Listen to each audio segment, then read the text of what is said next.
रक्षा क्षेत्र में आत्मनिर्भर भारत का मान, सम्मान और अभिमान बढ़ाने वाला ये वो हथियार है जिनकी ताकत से दुश्मन हैरान और परेशान है।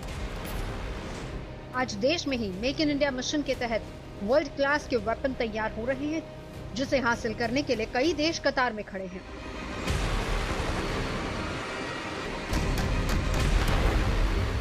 चाहे ब्रह्मोस सुपरसोनिक क्रूज मिसाइल हो या फिर आकाश एयर डिफेंस सिस्टम, उनकी मारक क्षमता का ट्रेलर दुनिया देख चुकी है। अब हिंदुस्तान की सेना के तरकश में एक ऐसे हथियार का नेक्स्ट जेनरेशन अवतार आने वाला है, जिसके पहले ही वर्जन ने पाकिस्तान के नापाक मंसूबों को राख में मिला दिया।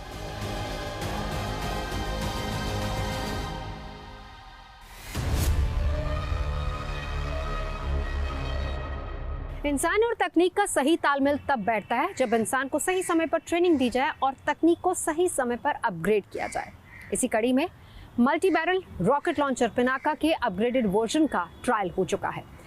ट्रायल मतलब सेना में शामिल होने से पहले का परीक्षण, और इसे बहुत ही जल्द सेना में शामिल कर लिया जाएगा।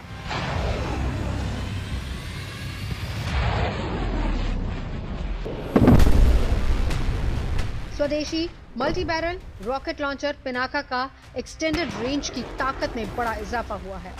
अब पिनाका ईआर की रेंज दोगुनी हो गई है, यानी कि दोगुनी बढ़ोतरी इसे मिलेगी।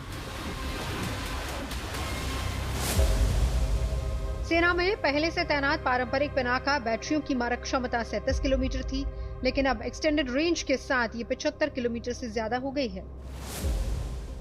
अगर दुश्मन 40 किलोमीटर से दूर है तो आर्मी के पास दुश्मन के ऊपर प्रहार करने का एक ही तरीका था, वो था कि एयरफोर्स को बुलाया जाए।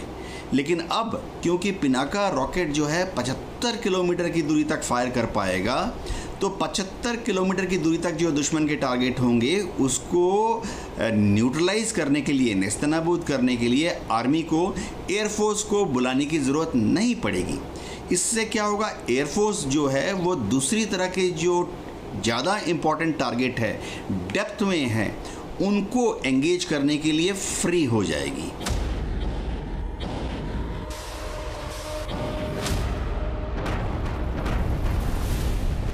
नया पिनाका सिर्फ रेंज में ही नहीं बल्कि सटीकता और शक्ति के मामले में भी बेहतर साबित हुआ है। भारतीय सेना की आर्टिलरी में शामिल पिनाका की बात की जाए तो पिनाका रॉकेट फ्री फ्लाइट है, यानी बस उसे लॉन्च किया गया और वो अपनी रेंज 37 किलोमीटर के हिसाब से जाकर गिरेगा। लेकिन उसकी सटीकता इतनी नहीं थी कि ठीक निशाने पर हिट करे। ये एक एरिया वेपन के तौर पर है। एक्सटेंडेड रेंज गाइडेड पिनाका की बात की जाए तो ये गाइडेड रॉकेट जीपीएस नेविगेशन से लैस है। इस रॉकेट में लॉन्च से पहले ट्रेजेक्ट्री और टारगेट प्रोग्राम किए जाते हैं। अगर किसी कारण से ये रास्ते से भटक जाए तो ऑनबोर्ड कंप्यूटर और जीपीएस मिलकर इसे सही रास्ते पर ला देते हैं।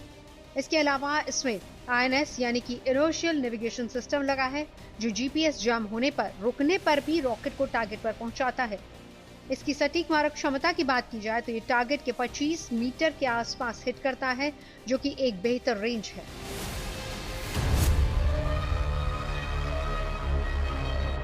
पिनाका रॉकेट सिस्टम का जो ये उन्नत वर्जन है, इसमें जीपीएस गाइडेंस लगा है और जीपीएस गाइडेंस की मदद से यह शत्रु के टारगेट के ऊपर महज ±25 मीटर की एक्यूरेसी से गिर सकता है। और भी अच्छी बात यह है कि अगर दुश्मन जीपीएस गाइडेंस सिस्टम को, जीपीएस के सिग्नल्स को जैम कर दे तो इसके अंदर इनर्शियल नेविगेशन सिस्टम लगा हुआ है, जो कि जीपीएस सिग्नल के फेल होने पर यह इनर्शियल नेविगेशन सिस्टम पिनाका को बड़ी ही एक्यूरेसी के साथ टारगेट पर ले जाकर प्रहार कर सकती है।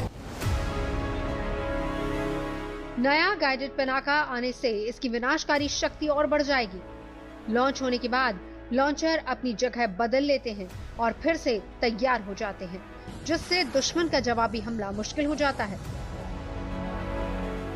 अभी जो पिनाका सेना में शामिल है उसकी क्षमता की बात की जाए तो एक पिनाका बैटरी में 6 लॉन्चर्स होते हैं।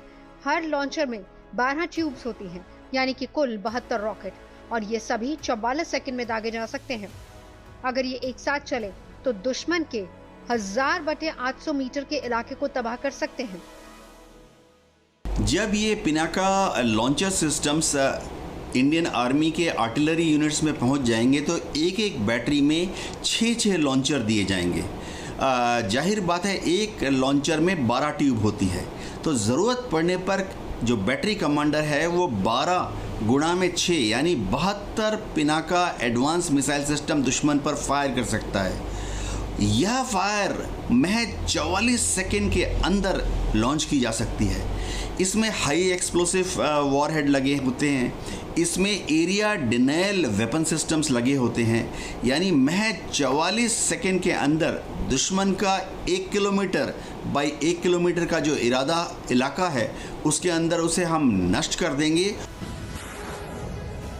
करगिल से लेकर ऑपरेशन सिंदूर तक हर रणभूमि में Pinaka multi barrel rocket launcher system शत्रु सहारक बनकर उतरा है। पिनाका सिर्फ आत्मनिर्भर भारत का हथियार ही नहीं है बल्कि एक भरोसा भी है, और यह भरोसा और दमदार होता जा रहा है। सूत्रों के मुताबिक अभी तक भारत के पास पिनाका की केवल 2 ही रेजिमेंट हैं जिन्हें अपग्रेड करके 10 किया जाएगा, और खबर यह भी है कि 120 mm लाइट मोर्टार रेजिमेंट को ही अपग्रेड किया जा रहा है जिससे पिनाका में शामिल किया जाएगा। अभी तक फिलहाल 2 हैं, लेकिन 10 तक पहुंचने में अगले 2 साल लग जाएंगे।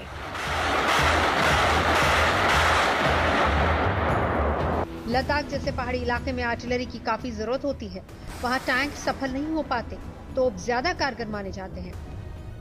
हालांकि यहाँ तोप के साथ चुनौती होती है कि एक गोला दागने के बाद दूसरा गोला दागने में करीब 20 सेकंड का वक्त लगता है।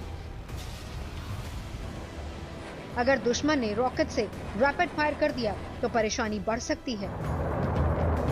ऐसे में ताबड़तोड़ हमले के लिए तोपों के साथ मल्टी बैरल रॉकेट लॉन्चर की तैनाती की भी जरूरत होती है, जिसमें पिनाका के प्रहार का कोई जवाब नहीं।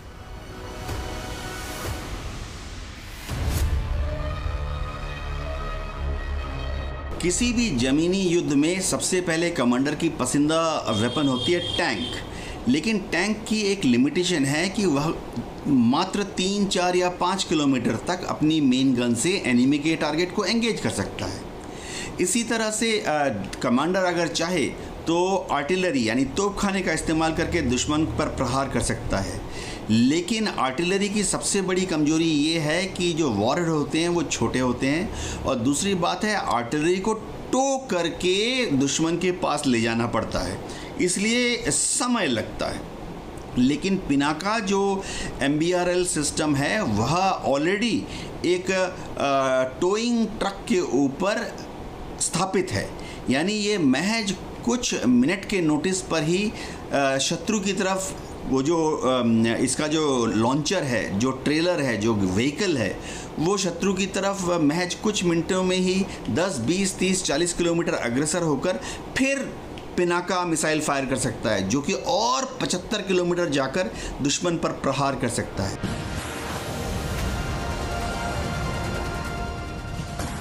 पिनाका लंबी दूरी का आर्टिलरी सिस्टम है। इसे नजदीक से युद्ध होने से पहले दुश्मन को टारगेट करने के लिए यूज किया जाता है। इससे छोटी रेंज के आर्टिलरी, इन्फेंट्री और हथियारबंद वाहनों को निशाना बनाया जाता है। एक्सपर्ट्स के मुताबिक इसकी स्पीड मैक 4.7 यानी कि करीब 5800 किलोमीटर प्रति घंटा है, इसीलिए इसे इंटरसेप्ट करना काफी मुश्किल है। पिनाका मिसाइल लॉन्च होने के बाद ध्वनि की रफ्तार से 4 गुना 5 गुना स्पीड से टारगेट पर जाकर प्रहार करते हैं। इनकी स्पीड इतनी ज़्यादा होती है कि दुश्मन का कोई भी surveillance radar, fire locating radar या जो मिसाइल गाइडेंस रेडार है या एंटी एयरक्राफ्ट फायर करने का जो रेडार है वो इस पर ट्रैक नहीं कर सकता, लॉक ऑन नहीं कर सकता। इसके पहले कि दुश्मन के रेडार को पता लगे कि पिनाका मिसाइल उसकी तरफ आ रहा है, उसके पहले ही पिनाका जाकर दुश्मन के सर के ऊपर जाकर फट जाता है। तो पिनाका मिसाइल की जो सर्वाइवेबिलिटी है वो प्राय 100% है। स्वदेशी हथियार पिनाका हिंदुस्तान के रक्षा कवच का वो अचूक रॉकेट लॉन्चर सिस्टम है जो बॉर्डर पार किए बगैर दुश्मन को तबाह करने की ताकत रखता है। सेना की ताकत बढ़ाने के लिए DRDO 3 अलग अलग प्रोजेक्ट्स पर काम कर रहा है। इनमें से 2 project Pinaka rocket launcher system से जुड़े हैं।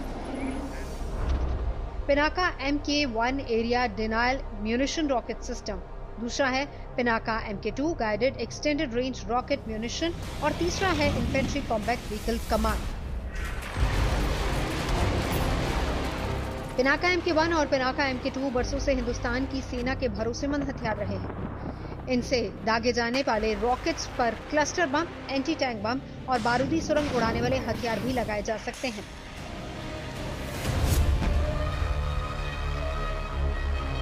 भगवान शिव के धनुष पिनाक के नाम से ही डेवलप किया गया है पिनाका मिसाइल सिस्टम और इसे भारत पाकिस्तान से लगी सरहद पर तैनात किया गया है और तनाव के समय में ये मिसाइल सिस्टम भारतीय सेना के बहुत काम आता है। पिनाका एक्सटेंडेड रेंज भारत के लिए कोई नया हथियार नहीं है, बल्कि रणनीतिक बढ़त और तकनीकी आत्मनिर्भरता का प्रतीक भी है।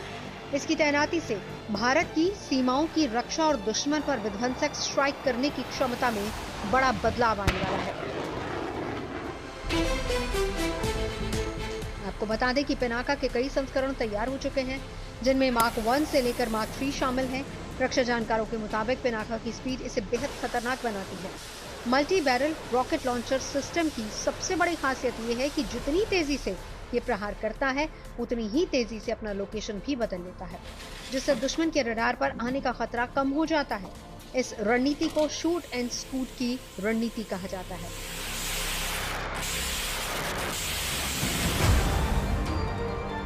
लिहाजा लॉन्चर व्हीकल की मैन्यूवरेबिलिटी बहुत अच्छी होनी चाहिए। पिनाका इस पैमाने पर खरा उतरता है।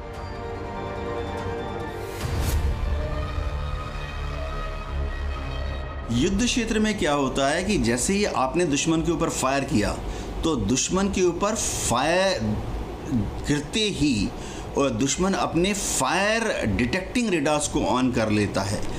दुश्मन की जो ये फायर लोकेटिंग रेडार है, यह पिन पॉइंट एक्यूरेसी से कंप्यूटर की मदद से यह प्रेडिक्ट कर सकते हैं कि हमारे पिनाका सिस्टम ने कहां से अपने रॉकेट्स को लॉन्च किया था और तुरंत दुश्मन का जो काउंटर बम्बार्डमेंट यूनिट है वो काउंटर अटैक करता है। हमारे पिनाका मिसाइल का जो लॉन्चर है, उसका जो प्राइम मूवर है, गाड़ी है, उसके ऊपर हमला कर देता है। लेकिन कमांडर क्या करता है कि जैसे ही उसने पिनाका मिसाइल सिस्टम को लॉन्च किया, उसके बाद वह तुरंत उस फायर बेस से दाएं बाएं 200 मीटर, 400 मीटर, आधा किलोमीटर हो जाता है। पिनाका को बड़ी आसानी से कहीं भी ले जाया जा सकता है। पिनाका की मोबिलिटी से दुश्मन के लिए बेहद खतरनाक बना देती है। यानी साफ है कि चाहे बॉर्डर पर चीन की चालबाजी हो या फिर पाकिस्तान की नापाक हरकत, हिंद के शक्तिशाली महायोद्धा पिनाका से कोई बच नहीं सकता। साल 1999 में करगिल युद्ध में पहली बार जब पिनाका ने पाकिस्तानी पोस्ट पर प्रहार किया था, तब पूरी दुनिया ने भारत की रक्षा तकनीक को नए नजरिए से देखा था। 1986 में DRDO ने इसे रूस के BM-21 ग्रैड सिस्टम के विकल्प के तौर पर खरीदा था, लेकिन आज ये भारतीय सेना की रीढ़ बन चुका है। इतना ही नहीं, ये भारत की तकनीकी ताकत को भी दिखाता है। आज भारत इसे निर्यात भी कर रहा है।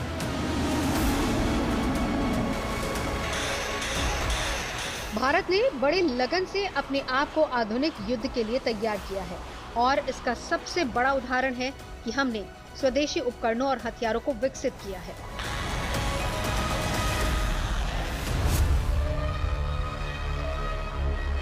भारतीय सेना के हथियारों को मॉडर्न और ज्यादा ताकतवर बनाने की योजना लगातार रक्षा मंत्रालय की तरफ से बढ़ रही है और इसके तहत तमाम गोला बारूद को अपग्रेड किया जाएगा और इसका सीधे तौर पर मकसद ये है कि देश भर में तैनात लॉन्चर से इन्हें कहीं से भी दागा जा सके।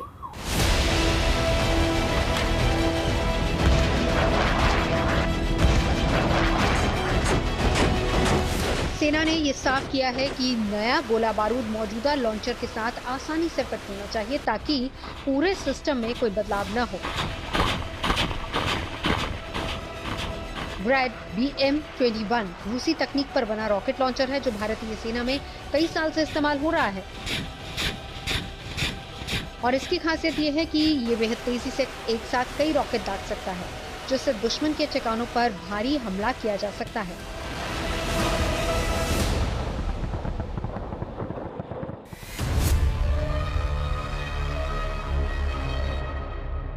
सेना चाहती है कि भारत ऐसा गोला बारूद बनाए जो रेगिस्तान, धरती या फिर कहीं भी इसका इस्तेमाल हो सके, इसे कहीं भी आसानी से ले जाया जा सके, लंबी दूरी और छोटी दूरी दोनों में ये कारगर साबित हो, और यहाँ तक कि हर तरह के अभियान में भी ये अपनी ताकत दिखा सके।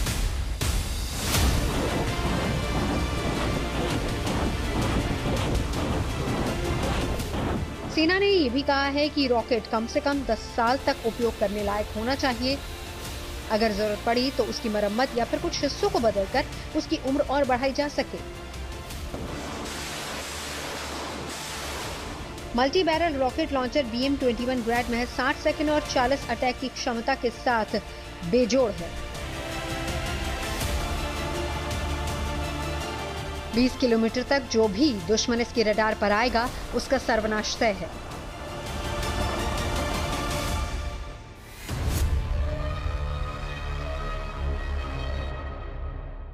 सोवियत संघ के समय में बने ग्रैड रॉकेट सिस्टम का इस्तेमाल आज भी किया जा रहा है और इसे 100 से ज्यादा देश इस्तेमाल करते हैं। इसे बेहद भरोसेमंद माना जाता है।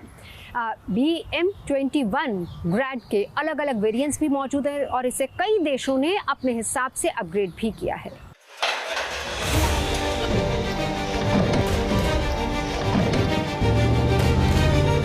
BM-21 ग्रैड रॉकेट्स को ट्रक के ऊपर लगे लॉन्चर से दागा जा सकता है, जो 1 मिनट में 40 रॉकेट दाग कर दुश्मन के ठिकानों को तबाह कर सकते हैं।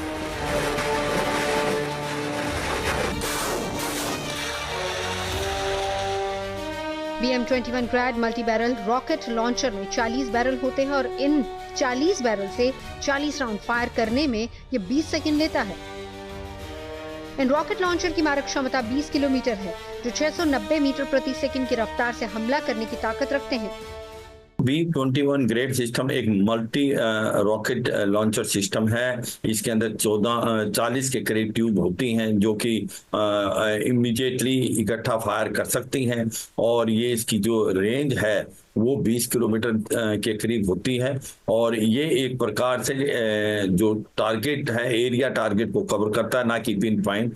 जब लड़ाई से पहले दुश्मन की क्या आपने एरिया टारगेट को बिल्कुल डिस्ट्रॉय करना होता तो BM-21 ग्रैड जो कि एक बहुत ही काबिल फायर पावर मैन्यूवरेबल हमारे पास आरटी सिस्टम है, मल्टीपल रॉकेट लॉन्चर।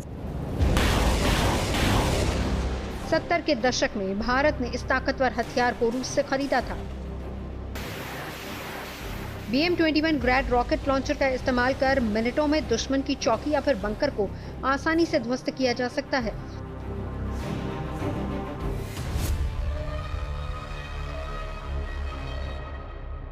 मौजूदा समय में दुनिया में एक से बढ़कर एक तोप और टैंक मौजूद हैं, जिन्हें हर देश अपनी जरूरत के हिसाब से इस्तेमाल करता है। भारत भी अपने तोपखाने की ताकत को और ज्यादा बढ़ा रहा है और अपनी जरूरत के हिसाब से लगातार इन्हें अपग्रेड भी कर रहा है। दरअसल टैंकों के हमले रेगिस्तान या मैदानी इलाकों जैसे समतल इलाकों में सबसे ज्यादा उपयुक्त होते हैं।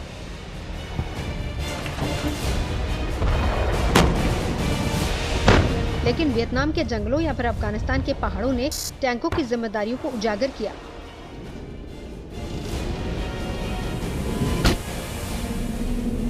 LAC पर चीन से लगती सीमा काफी ऊंचाई पर है। यहाँ टैंकों को ऑपरेट करने में मुश्किलों का सामना करना पड़ता है। भारी भरकम टैंकों के ऊंचाई वाले इलाकों में धीमी रफ्तार से मूवमेंट खतरे को न्योता दे सकती है। ऐसे में टैंकों को अपग्रेड करने के लिए उसमें ताकतवर इंजन की जरूरत महसूस की गई।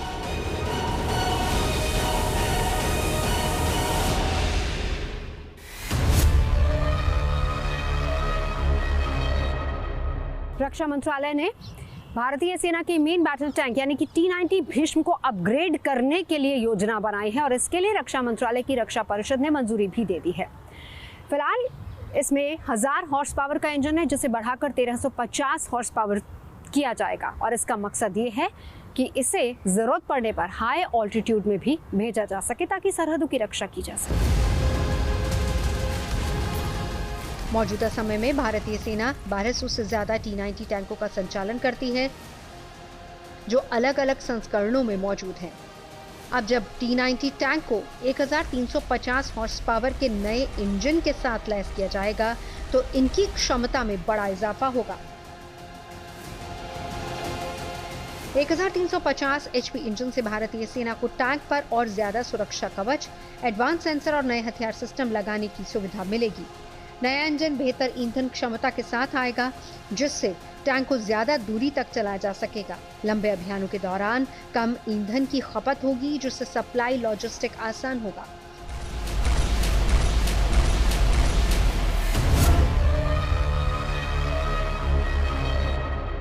ये हमने लेसन सीखा है स्पेशली लद्दाख के अंदर, जब 2020 के अंदर वहां पर हम चीनी वहां पर आ गए थे तो T90 टैंक को वहां डिप्लॉय किया गया तो बहुत ही अच्छा परफॉर्म किया। मगर सच्चाई यह है, ये वहां लेसन सीखा गया कि जो हाई एल्टीट्यूड में, क्योंकि रेयरफाइड इन्वायरमेंट होता है और वहां पर एक प्रकार एटमॉस्फेयर में ऑक्सीजन कम होती है, तो आपको ज्यादा बड़ा इंजन चाहिए जिसकी हॉर्स पावर ज्यादा हो, वो मैन्यूवर कर सकता है, मोबिलिटी उसकी अच्छी होगी। तो ये सच्चाई है। अभी जो 1350 हॉर्स पावर का जो इंजन आएगा उससे जो टैंक है उसकी क्षमता और काबिलियत और बढ़ेगी।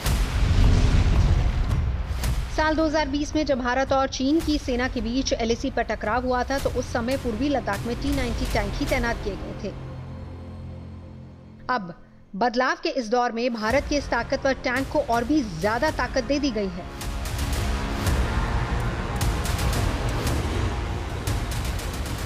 हालांकि T90 टैंक पहले से ही अपनी रफ्तार और रणनीतिक चपलता के लिए मशहूर है। नया इंजन इन्हें और ज्यादा तेज और सक्षम बनाएगा, जिससे युद्ध क्षेत्र में तेजी से मूवमेंट किया जा सके। ये इंजन रेगिस्तान, पहाड़ और ऊबड़ खाबड़ इलाकों में ज्यादा प्रभावी होगा। तीनों क्षमताओं को बढ़ाने में 1350 HP का इंजन बेहद कारगर साबित होगा। मौजूदा समय में भारतीय सेना T90 टैंकों में व्लादिमीर टैंक इंजन V92S2 का इस्तेमाल कर रही है, जो 1000 हॉर्स पावर की पावर जनरेट करता है। वहीं नया 1350 HP इंजन ज्यादा रफ्तार, ताकत और लड़ाई में सहन शक्ति मुहैया कराता है। भारत का जो 2 फ्रंट वार हो सकता है और हमारे को लड़ाई लड़नी पड़ सकती है हाई एल्टीट्यूड में भी, जो कि एक लद्दाख से लेकर अरुणाचल प्रदेश है, और जिस प्रकार से वहां पर काफी इलाका ऐसा है जहां टैंकों का इस्तेमाल किया जा सकता है, और भारत ने टैंकों का इस्तेमाल किया भी है। इस बार जब लद्दाख के अंदर चीनी आ गए थे तो हमने अपने मेन बैटल टैंक को ले गए थे, T90 भी, T72 भी, और ये सच्चाई है कि अब वहां पर टैंकों की लड़ाई बड़े आराम से हो सकती है, और इसलिए टैंकों का आपका लिए बहुत इम्पोर्टेंट हो गया है। इसलिए हमने अपने जो है अब आने वाले समय में लाइट टैंक की भी जो एक प्रकार से हम खुद उसको बना रहे हैं, जोरावर टैंक, जो कि एक मिनी टैंक होगा। और इसी प्रकार से जो आपका वेस्टर्न बॉर्डर है पाकिस्तान के अगेंस्ट, क्योंकि ये एक प्रकार प्लेन एरिया है या डेजर्ट है, वहां पर भी टैंकों का रोल बहुत ज्यादा होगा। और इसी प्रकार से वहां भी T90 टैंक जो एक बिसामा एक मेन बैटल टैंक है भारत का, वो बहुत ही इम्पोर्टेंट है।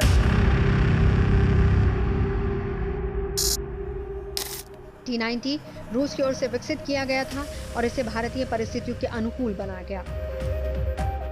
अब आने वाले दिनों में 1350 HP इंजन के साथ T90 टैंक न सिर्फ ज्यादा प्रभावी होगा, बल्कि ये पाकिस्तान और चीन के टैंकों से मुकाबला करने में और भी सक्षम बनेगा।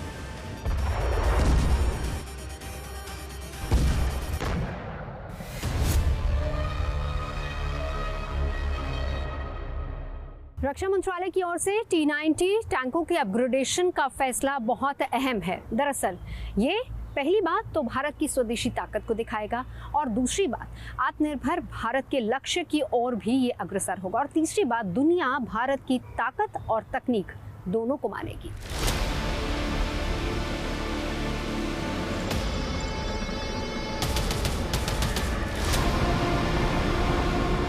इंडियन आर्मी का मेन पोर्टेबल टैंक है T90 भीष्म, जो रूस में बना तीसरी पीढ़ी का टैंक है। राजस्थान, पंजाब से लगी पाकिस्तान की सीमाओं में और लेह से सटे चाइना बॉर्डर पर ये तैनात है। करगिल वॉर के बाद पाकिस्तान ने यूक्रेन से T-84 टैंक लिए थे। इसके जवाब में भारत ने T-90 का सौदा रूस से किया और 2005 में बड़ी तादाद में इनकी डिलीवरी हुई। भारतीय सेना ने इसे भीष्म नाम दिया। मौजूदा समय में भीष्म में लगे कई 5 स्वदेशी हैं और इन्हें देश में तैयार किया जा रहा है।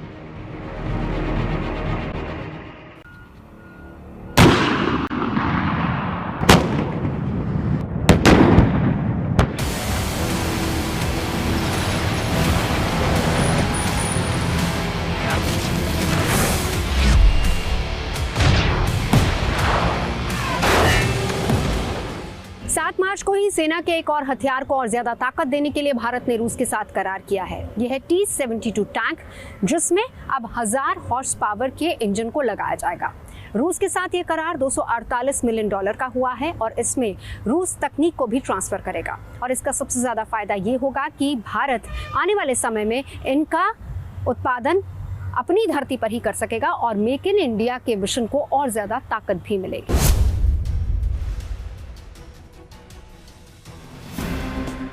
T-72 टैंक भारतीय सेना की मैन पोर्टेबल टैंक फ्लीट का अहम हिस्सा है। मौजूदा समय में इसमें 780 हॉर्स पावर का इंजन लगा है, जिससे अब 1000 हॉर्स पावर इंजन से रिप्लेस करने की तैयारी है। आपको यह भी बता दें कि भारत के पास दुनिया की चौथी सबसे शक्तिशाली सेना है। ग्लोबल वॉरफेयर पावर के आंकड़ों के मुताबिक भारत की आर्टिलरी शक्ति जबरदस्त है। भारत के पास 4201 टैंक हैं। टोड आर्टिलरी की तादाद 3995 है। सेल्फ प्रोपेल्ड आर्टिलरी की संख्या 100 है। मल्टी लॉन्च रॉकेट सिस्टम यानी कि रॉकेट आर्टिलरी की तादाद 264 है। वहीं आर्म्ड व्हीकल 1,48,594 है। अक्सर देखा गया है कि जमीनी जंग में टैंक बेहद अहम भूमिका निभाते हैं, जिससे उन्हें बैटलफील्ड का सबसे बड़ा बाहुबली कहा जाता है। वहीं तोप की ताकत भी कम नहीं है। ये दुश्मन की धरती पर भारी तबाही ला सकती है। अब भारत के पास भी एक ऐसा स्वदेशी तोप है जो करीब 50 किलोमीटर दूर दुश्मन पर हमले की ताकत रखता है।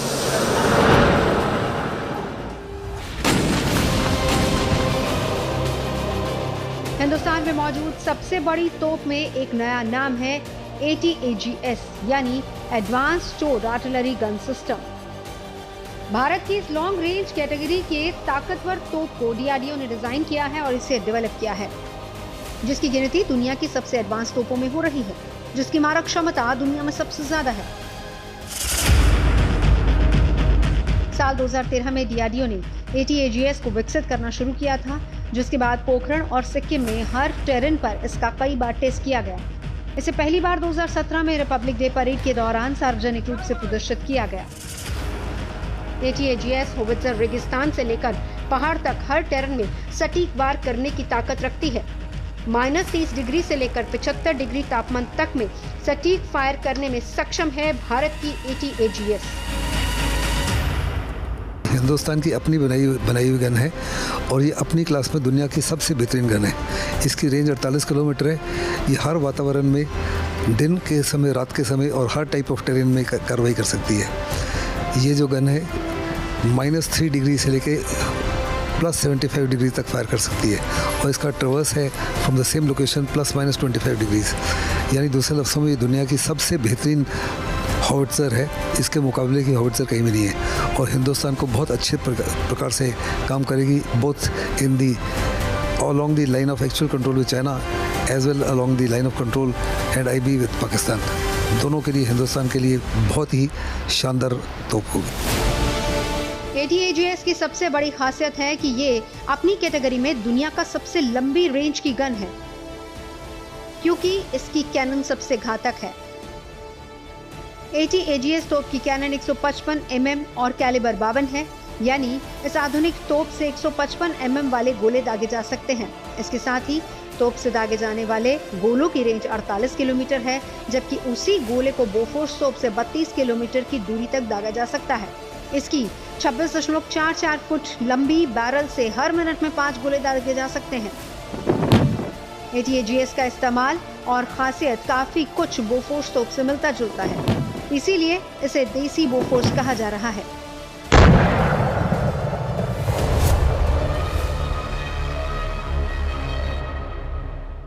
हमारे देश की अपनी बनाई हुई है, इसलिए हमको स्पेयर पार्ट्स और लॉजिस्टिक्स बैकअप के लिए किसी और देश के ऊपर नहीं भरोसा करना, अपने देश के ऊपर ही भरोसा करना है, क्योंकि कियानी ग्रुप और टाटा और DRDO मिलकर इसको बना रहे हैं। दूसरा जो है उनका अपनी क्लास में दुनिया की सबसे बेहतरीन तोप है, और तीसरा इसकी रेंज सबसे ज़्यादा है 48 किलोमीटर्स, जिसको नए प्रकार का एमुनेशन भी बनाया जा रहा है, उससे इसकी रेंज 60 किलोमीटर तक एक्सटेंड की जा सकती है।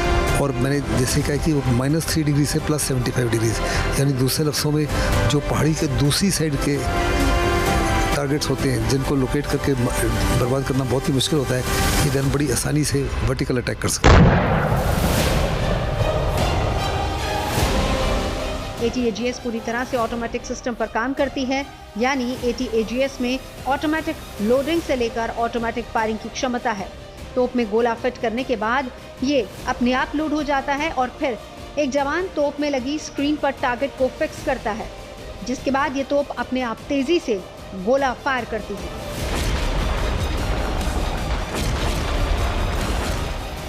ATAGS को होवित्जर भी कहा जाता है। होवित्जर यानी कि छोटी तोपें जिसे ट्रक के जरिए खींचकर आसानी से कहीं भी ले जाया जा सकता है।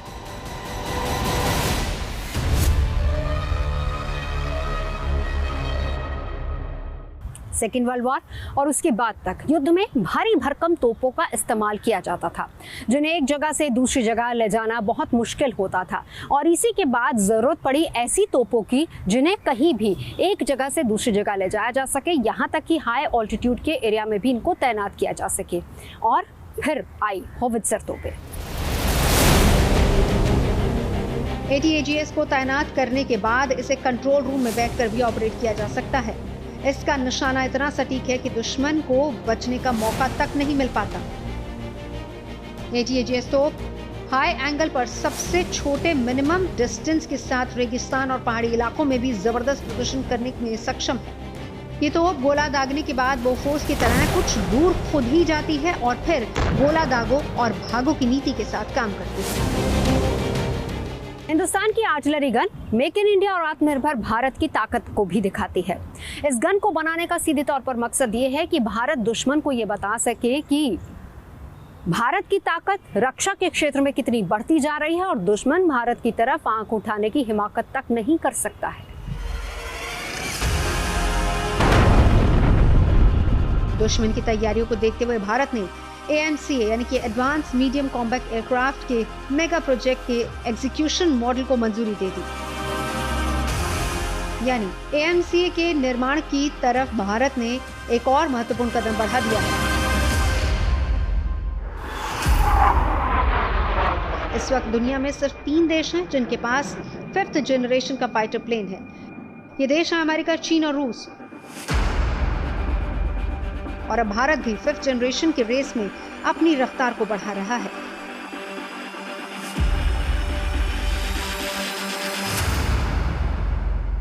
AMCA एक 5th जनरेशन स्टेल्थ लड़ाकू विमान है जिससे भारतीय सेना को और ज्यादा ताकत मिलेगी। इसे DRDO की एरोनॉटिकल एजेंसी बना रही है, जो कि निजी कंपनियों के साथ मिलकर इसका निर्माण करेगी। 5वीं पीढ़ी के स्टेल्थ लड़ाकू जेट की जिम्मेदारी एरोनॉटिकल डेवलपमेंट एजेंसी को दी गई और एजेंसी जल्दी ही निजी कंपनियों के साथ सहयोग के लिए इंस्ट्रूमेंट ऑफ इंटरेस्ट जारी करेगी।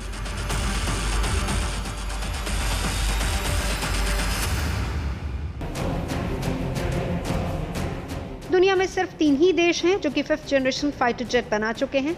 ये 3 देश हैं अमेरिका, चीन और रूस। अमेरिका के पास 2 तरह के 5वीं जनरेशन फाइटर जेट्स हैं, F-22 और F-35। चीन के पास भी 2 तरह के 5वीं जनरेशन के फाइटर जेट हैं, J-20 और J-35। वहीं रूस की बात की जाए तो पहला 5वीं पीढ़ी का एयरक्राफ्ट है Su-57। अब भारत भी 5वीं पीढ़ी का लड़ाकू विमान तैयार करने की दिशा की ओर कदम बढ़ा चुका है। आज की डेट में अमेरिका के पास है जिसमें F-22 और F-35 एयरक्राफ्ट शामिल हैं। चाइना के पास है जिसमें J J-20 एयरक्राफ्ट है। अब तो चाइना ने 6th जनरेशन का भी टेस्ट कर रखा, J-36, और रशिया का जो Su-57 है, ये भी 5th जनरेशन है। तो आज की डेट में जिनके पास ये टेक्नोलॉजी, जिनके की इन्वेंट्री में ये एयरक्राफ्ट है, वो अमेरिका, चाइना और रशिया है। और जिन देशों में इसमें तेजी से काम हो रहा है वो इंडिया है। इंडिया ने भी अपने 5th जनरेशन एयरक्राफ्ट की रूपरेखा बना रखी और बहुत जल्दी इसका प्रोटोटाइप बना लिया जाएगा और मास प्रोडक्शन के लिए तकरीबन 2-4 साल में इसका हम आगे बढ़ जाएंगे। साथ में टर्की में भी एक बड़े एडवांस लेवल पे इस पे काम चल रहा है, और एक और कंट्री जिसमें इसका डेवलपमेंट चल रहा है वो है साउथ कोरिया।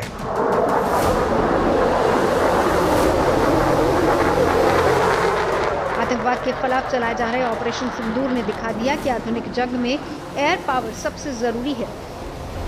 भारत को अपना एयर डोमिनेंस बरकरार रखने के लिए फौरन 5वीं पीढ़ी के एडवांस फाइटर जेट्स की जरूरत है। लिहाजा भारत देश में ही 5वीं पीढ़ी का लड़ाकू विमान तैयार कर रहा है। Advance medium combat aircraft double engine वाला 5वीं पीढ़ी का मल्टी रोल प्लेन होगा, जिसका वजन करीब 25 टन होगा। 2 इंजन वाले इस फाइटर प्लेन को बियॉन्ड विजुअल रेंज मिसाइल के साथ क्लोज कॉम्बैट फाइट की क्षमता से भी लैस किया जाएगा। इसे स्टेल्थ एयर फ्रेम के साथ तैयार किया जा रहा है, जो 65,000 फीट ऊंचाई तक जाने में सक्षम है। रेंज की बात की जाए तो एक बार ईंधन भरने के बाद ये 3,240 किलोमीटर तक उड़ान भर सकता है। एडवांस मीडियम कॉम्बैक्ट एयरक्राफ्ट को भारतीय नौसेना और वायुसेना दोनों के लिए बनाया जाएगा और भारतीय वायुसेना इसके 7 स्क्वाड्रन बनाने की तैयारी कर रही है। और इसके लिए खबर यह है कि 2028-29 तक इसका प्रोटोटाइप तैयार हो जाएगा और 5th जनरेशन का ये फाइटर जेट 2035 तक भारतीय सेना में शामिल हो सकता है। वैश्विक हालात और दुश्मन की चुनौतियों को देखते हुए भारत अपने रक्षा बजट में बढ़ोतरी कर रहा है, साथ ही आत्मनिर्भर भारत को भी धार दे रहा है। देश का रक्षा बजट 2013-14 में 2,53,346 करोड़ था, जो साल 2024-25 में 6,21,940.85 करोड़ तक पहुंच गया। रक्षा बजट के आंकड़ों को देखकर समझा जा सकता है कि देश की रक्षा क्षमताओं में कितनी मजबूती आई है। वित्त वर्ष 2023-24 में देश का घरेलू रक्षा उत्पादन 1.27 लाख करोड़ रुपए तक पहुंच गया है। साल 2014-15 के 46,429 करोड़ रुपए से इसमें करीब 174% का जबरदस्त इजाफा हुआ है। भारत का लक्ष्य साल 2029 तक रक्षा उत्पादन में 3 लाख करोड़ तक पहुंचने का है, ताकि हम वैश्विक रक्षा मैन्युफैक्चरिंग सेंटर के रूप में स्थापित हो सके। साल 2004 से 2014 तक देश का रक्षा निर्यात 4,312 करोड़ रुपए था। वहीं साल 2014 से 24 तक रक्षा निर्यात 88,319 करोड़ रुपए तक पहुंच गया, यानी पिछले 10 सालों में 21 गुना की बढ़ोतरी। दुनिया भारतीय हथियारों की ताकत और तकनीक की मुरीद है।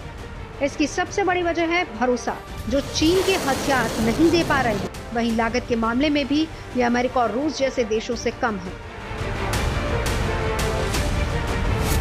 भारत जिन हथियारों को दूसरे देशों को बेच रहा है, उनमें सबसे ज्यादा 61% युद्धपोत हैं, 20% लड़ाकू विमान हैं, 14% सेंसर्स हैं। वहीं 2.9% बख्तरबंद गाड़ियां, 1.1% तोप, 0.9% मिसाइल्स और 0.1% इंजन शामिल हैं। सबसे बड़ी खास बात यह है कि इस समय दुनिया के 42 से ज्यादा देश भारत की artillery guns, BrahMos missile, Akash missile system, Pinaka rocket launcher system, गोला बारूद, बॉडी आर्मर्स और तेजस जैसे लड़ाकू विमान खरीदने के लिए डील कर रहे हैं।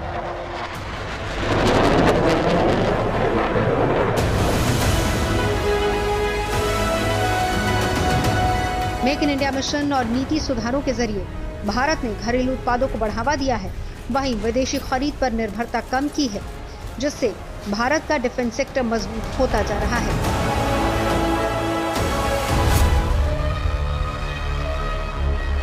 पूरी दुनिया में ये होड़ लगी हुई है कि कौन कितना तेज जाएगा, और जो इसमें पीछे रह गया वो कभी भी ऊपर नहीं उठ पाएगा। मुझे लगता है कि मेक इन इंडिया के लिए बहुत इंपॉर्टेंस रखता है क्योंकि इसके द्वारा हम अपनी वर्ल्ड स्टैंडिंग को बढ़ाते हैं, अपनी डिफेंस फोर्सेस को एक अव्वल दर्जे पर लेकर जाते हैं। इसके द्वारा हम अपना पैसा बचाते हैं। हम इसके द्वारा जब हम इसे एक्सपोर्ट करते हैं किसी भी तरह के सिस्टम्स को, तो उसमें हम पैसा कमाते हैं। और बड़ी बात, जब आप इस तरह के काम करते हैं मेक इन इंडिया द्वारा, तो आप अपने को टेक्नोलॉजिकली अपग्रेड करते हैं पूरी दुनिया के अंदर। सो ओवरऑल अगर देखा जाए तो ये एक न केवल असेंशियल चीज है, पर ज्यादा बड़ी बात ये भी होगी कि यस, ये अपने आप में हमारी जरूरत के अलावा हमारा मान है, अभिमान है, स्वाभिमान है।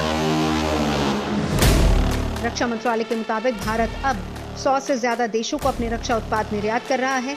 भारत का टारगेट है कि वो साल 2029 तक अपने डिफेंस एक्सपोर्ट रक्षा को बढ़ाकर 50,000 करोड़ रुपए तक ले जाए।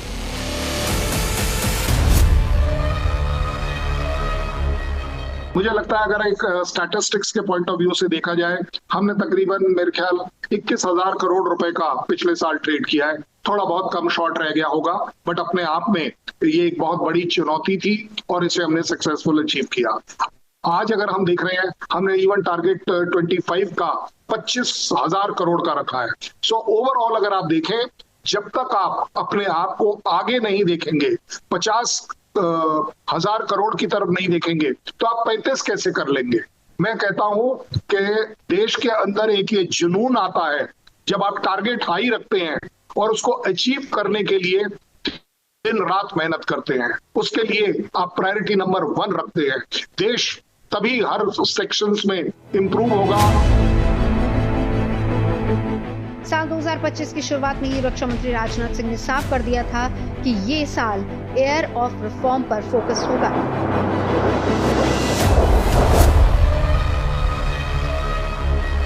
इंटीग्रेटेड थिएटर कमांड का गठन सेना के सबसे बड़े रिफॉर्म्स में से एक माना जा रहा है और ये जरूरी भी है मौजूदा दौर में।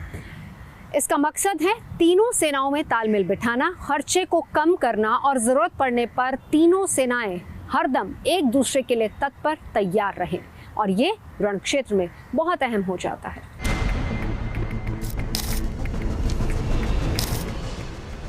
दो साल पहले तक बजट में तीनों सेनाओं के अंगों के कैपिटल खर्च का अलग अलग ब्यौरा दिया होता था। पिछले साल से ये ब्यौरा देना बंद कर दिया गया। अब इसमें इंटीग्रेशन दिखाई देने लगा है। रक्षा बजट में कई अहम सेक्टर्स के लिए खास आवंटन किया गया है। विमान और एरो इंजन के लिए 48,614 करोड़ रुपए, नौसेना के बेड़े के लिए 24,390 करोड़, नेवल डॉकयार्ड प्रोजेक्ट्स के लिए 4,500 करोड़ और स्पेशल प्रोजेक्ट्स के लिए 1,731 करोड़ रुपए रखे गए हैं। हैवी और मीडियम व्हीकल्स के लिए 3,650 करोड़ रुपए और दूसरे सैन्य उपकरणों के लिए 63,099 करोड़ रुपए दिए गए हैं।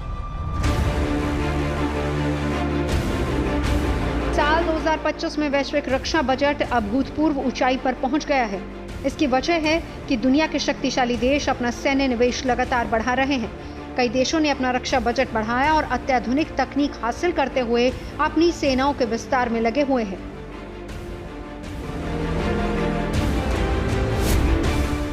ग्लोबल फायर पावर रैंकिंग के मुताबिक अमेरिका $895 अरब के सैन्य बजट के साथ सभी से बहुत आगे है। लिस्ट में दूसरे नंबर पर चीन है जिसका रक्षा बजट $266 अरब है। तीसरे नंबर पर रूस है जिसने रक्षा बजट के लिए $126 अरब का आवंटन किया है। लिस्ट में चौथे नंबर पर भारत है जो कि $75 अरब के साथ अपनी सेना को मजबूत कर रहा है। 74.76 अरब के साथ सऊदी अरब 5वें नंबर पर है। छठे स्थान पर ब्रिटेन है जिसका सालाना रक्षा बजट 71.5 अरब है। $57 अरब के सैन्य खर्च के साथ जापान 7वें नंबर पर है। लिस्ट में ऑस्ट्रेलिया 55.7 अरब के साथ 8वें और फ्रांस 55 अरब के साथ 9वें स्थान पर है। वहीं यूक्रेन 10वें स्थान पर है जिसका रक्षा बजट 3.7 अरब का है। चीन के साथ पाकिस्तान भी बड़ी तेजी से अपने रक्षा बजट को बढ़ाने में लगा है और यही वजह है कि भारत सरकार आत्मनिर्भर भारत के तहत स्वदेशी कंपनियों पर फोकस कर रही है ताकि घर का पैसा घर में ही रहे और देश की ताकत तेजी से आगे बढ़ती रहे। दिल्ली से नवजोत रंधावा के साथ bureau report, good news today.